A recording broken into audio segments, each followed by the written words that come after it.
जय ठाकुर, जय माँ, जय श्री कृष्णा, राधे राधे। मित्रों, आज की वचनामृत का शीर्षक है मातृभाव से साधना। इस शीर्षक की वचनामृत 2 भागों में प्रस्तुत की जाएगी। अब आज की वचनामृत आरंभ करते हैं। आप लोग ध्यान देकर सुनिए। आज नवमी पूजा है, 29 सितंबर 1884। अभी सवेरा हुआ ही है। काली की मंगल आरती हो गई है। नौबत खाने से रोशन चौकी में प्रभाती मधुर रागनी बज रही है। ब्राह्मण देव हाथ में फूलदानी लेकर पूजा के लिए फूल तोड़ने आ रहे हैं। उधर माली भी देव मंदिरों में फूल चढ़ाने के उद्देश्य से पुष्प चयन करने निकले हैं। माता की पूजा होगी। श्री रामकृष्ण देव उषा की ललाई छा जाने से पहले ही उठे हैं। भवनाथ, निरंजन और मास्टर गत रात्रि से ही यहाँ पर हैं।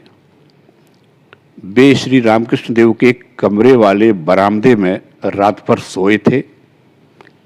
आंख खोलकर देखा, श्री रामकृष्ण देव मतवाले होकर नृत्य कर रहे हैं और जय दुर्गा कह रहे हैं। जैसे एक बालक जिसके कमर में धोती भी नहीं रहती, माता का नाम लेते हुए कमरे भर में नाच रहे हैं। कुछ देर बाद फिर कह रहे हैं, सहजानंद सहजानंद। इसके अनंतर बार बार गोविंद का नाम लेने लगे। कह रहे हैं, प्राण हे गोविंद, मेरे जीवन हे गोविंद। भक्तगण उठकर बैठ गए। दृष्टि से श्री रामकृष्ण देव का भाव देख रहे हैं। हाजरा भी काली मंदिर में है। श्री रामकृष्ण देव के दक्षिण पूर्व वाले बरामदे में उनका आसन है। लाटू भी हैं। वे श्री रामकृष्ण देव की सेवा किया करते हैं। राखाल इस समय वृंदावन में है। नरेंद्र कभी कभी दर्शन के लिए आते हैं, आज आएंगे। श्री रामकृष्ण देव के कमरे के उत्तर पूर्व वाले छोटे बरामदे में भक्तगण सोए हुए हैं। जाड़े का समय है, इसलिए टट्टी बंधी है। सबके हाथ मुंह धो चुकने के बाद इस उत्तर वाले बरामदे में श्री रामकृष्ण देव एक चटाई पर आकर बैठे। दूसरे भक्त भी यहाँ कभी कभार आकर बैठते हैं। श्री रामकृष्ण देव भवनाथ से बोले, बात यह है कि जो जीव कोटि के हैं उन्हें सहज ही विश्वास नहीं होता। ईश्वर कोटि के जो हैं उनका विश्वास स्वतः सिद्ध है। प्रहलाद का लिखते हुए ही फूट फूट कर रोने लगे थे। उन्हें कृष्ण की याद आ गई थी। जीव का स्वभाव है कि उसकी बुद्धि संशयात्मक होती है। वे कहते हैं, हाँ ये सच तो है, परंतु हाजरा किसी भी तरह विश्वास नहीं करना चाहता कि ब्रह्म और शक्ति, शक्ति और शक्तिमान दोनों अभेद हैं। जब वे निष्क्रिय हैं तब उन्हें हम ब्रह्म कहते हैं, और जब सृष्टि स्थिति प्रलय करते हैं तब उन्हीं को शक्ति कहते हैं। हैं वे एक ही वस्तु, अभेद। अग्नि कहने से ही दाहिका शक्ति का बोध हो जाता है। और दायिका शक्ति कहने पर आग की याद आती है। एक को छोड़कर दूसरे को सोचने की गुंजाइश नहीं है। तब मैंने प्रार्थना की, मां, हाजरा यहां का मत उलट देना चाहता है, या तो तू उसे समझा दे या उसे यहां से हटा दे। उसके दूसरे दिन उसने आकर कहा, हां मानता हूं। तब उसने कहा कि विभु सब जगह है। भवनाथ हंसकर बोले, हाजरा की इसी बात पर इतना दुख हुआ था? श्री रामकृष्ण देव बोले, मेरी अवस्था बदल गई है। सब आदमियों के साथ वाद विवाद नहीं कर सकता। इस समय मेरी ऐसी अवस्था नहीं है कि हाजरा के साथ तर्क और झगड़ा कर सकूं। यदु मलिक के बगीचे में हृदय ने कहा, मामा, क्या मुझे रखने की तुम्हारी इच्छा नहीं है? मैंने कहा, नहीं, अब मेरी वैसी अवस्था नहीं है कि तेरे साथ गला फाड़ता रहूं। ज्ञान और अज्ञान किसे कहते हैं? जब तक यह बोध है कि ईश्वर दूर है, तब तक अज्ञान है, और जब यह बोध है कि ईश्वर यहीं तथा सर्वत्र हैं, तभी ज्ञान है। जब यथार्थ ज्ञान होता है, तब सब चीजें चेतन जान पड़ती हैं। मैं शिबू के साथ खूब मिलता जुलता था। तब शिबू निरा बच्चा था, 4-5 साल का रहा होगा। उस समय मैं देश में था, बादल घिरे हुए थे, मेघों की गर्जना हो रही थी। शिबू मुझसे कहता था, चाचा देखो चकमक पत्थर घिस रहा है। सब हंसते हैं। एक दिन देखा, वह अकेला पतंगे पकड़ने जा रहा है। इधर उधर के पौधे हिल रहे थे। तब वह पत्तियों से कह रहा था, चुप चुप, मैं पतंगे पकड़ूंगा। बालक सब चेतन देख रहा है। सरल विश्वास, बालक की तरह का विश्वास जब तक नहीं होता है, तब तक ईश्वर नहीं मिलते। उफ, मेरी कैसी अवस्था थी। एक दिन घास के वन में किसी कीड़े ने काट लिया। मुझे बड़ा भय हुआ। सोचा कहीं सांप ने न काटा हो, तब क्या करता। मैंने सुना था अगर वह फिर काटे तो विष उठा लेता है। बस वहीं बैठा हुआ मैं बिल खोजने लगा कि फिर काटे। इसी तरह बैठा था कि एक ने पूछा, यह आप क्या कर रहे हैं? मैंने कहा, बिल खोज रहा हूं। उसने सब कुछ सुनकर कहा, ठीक वहीं पर उसे दोबारा काटना चाहिए, तभी विष उतरता है। तब मैं उठकर चला आया। शायद गोजर या किसी कीड़े ने काटा था। एक दूसरे दिन मैंने रामलाल से सुना, शरद काल की ओस देह में लगाना अच्छा होता है। क्या एक श्लोक है, रामलाल ने कहा था। कलकत्ते से जाते समय गाड़ी की खिड़की से मैं गला बढ़ाए हुए था ताकि खूब ओस लगे। बस दूसरे ही दिन बीमार पड़ गया। सब हंसते हैं। श्री रामकृष्ण देव कमरे के भीतर जाकर बैठे। उनके पैर कुछ फूले हुए थे। उन्होंने भक्तों को हाथ लगाकर देखने के लिए कहा कि दोनों उंगली से दबाने पर गड्ढा पड़ता है या नहीं। थोड़ा थोड़ा गड्ढा पड़ने लगा, परंतु लोगों ने कहा यह कुछ नहीं है। श्री रामकृष्ण देव पवना से बोले, सीती के महेंद्र को बुला देना, उनके कहने से मेरा मन अच्छा हो जाएगा। भवनाथ हंसते हुए बोले, आप दवा पर बड़ा विश्वास करते हैं, हम लोग उतना नहीं करते। श्री रामकृष्ण देव बोले, दवाएं भी उन्हीं की हैं, एक रूप से वे ही चिकित्सक हैं।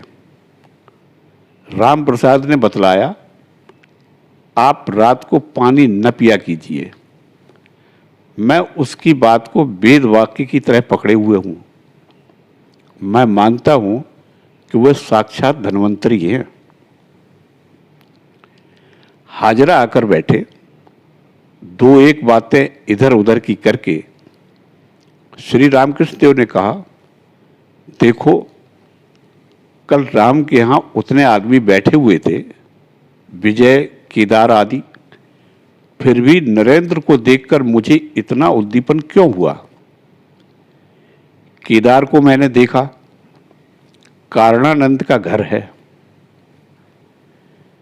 श्री रामकृष्ण देव महाअष्टमी के दिन कलकत्ता गए हुए थे देवी प्रतिमा के दर्शनों के लिए। अधर के यहाँ प्रतिमा दर्शन के लिए जाने से पहले राम के यहाँ गए थे। वहाँ बहुत से भक्त आए थे। नरेंद्र को देखकर श्री रामकृष्ण देव समाधिस्थ हो गए थे। नरेंद्र के घुटने पर उन्होंने अपना पैर रख दिया था और खड़े हुए समाधि मग्न हो गए थे। देखते ही देखते नरेंद्र भी आ गए। उन्हें देखकर श्री रामकृष्ण देव के आनंद की सीमा नहीं रही। श्री रामकृष्ण देव को प्रणाम करने के पश्चात भवनाथ आदि के साथ उसी कमरे में नरेंद्र बातचीत करने लगे। पास मास्टर हैं। कमरे में लंबी चटाई बिछी हुई है। नरेंद्र बातचीत करते हुए पेट के बल चटाई पर लेट गए। उन्हें देखते ही देखते श्री रामकृष्ण देव समाधिस्थ हो गए। वे नरेंद्र की पीठ पर जा बैठे, वहीं समाधि में डूब गए। भवनाथ गा रहे हैं। भाव है, मां आनंदमयी होकर मुझे निरानंद न करना, तेरे कमल चरणों को छोड़ मेरा मन और कुछ नहीं चाहता। यह मुझे दोष दुष्ट बतलाता है, परंतु मेरी समझ में नहीं आता कि मेरा दोष क्या है। तू मुझे बतला दे। मां, मेरी तो यह इच्छा थी कि भवानी का नाम लेकर मैं भवसागर से पार हो जाऊं। मैं स्वप्न में भी नहीं जानता था कि अछोर समुद्र में इसे किस तरह डूबना होगा। दिन रात मैं दुर्गा का रट लगाए रहता हूं, फिर भी मेरी दुख राशि दूर नहीं होती। हर सुंदरी, अब की बार अगर मैं मरा तो तेरा दुर्गा नाम कोई नहीं लेगा। श्री रामकृष्ण देव की समाधि टूटी। उन्होंने दो गाने गाए। एक का भाव यह है, श्री दुर्गा का नाम जप करो ऐ मेरे मन, मां दुखी दास पर क्या दया करो, वो तो तुम्हारा गुण भी मेरी समझ में आए। मां तुम संध्या हो, तुम दीपक हो, तुम ही यामिनी हो। कभी तो तुम पुरुष होती हो और कभी स्त्री। मां राम रूप में तो तुम धनुष धारण करती हो और कृष्ण रूप में बंसी हाथ में लेती हो। मां मुक्त कुंतला होकर तुमने शिव को मुक्त कर लिया था। तुम ही 10 महाविद्याएं हो और तुम ही 10 अवतार। अब की बार किसी तरह मां मुझे पार करो। मां जवा पुष्पों और बिल्व दलों से यशोदा ने तुम्हारी पूजा की थी।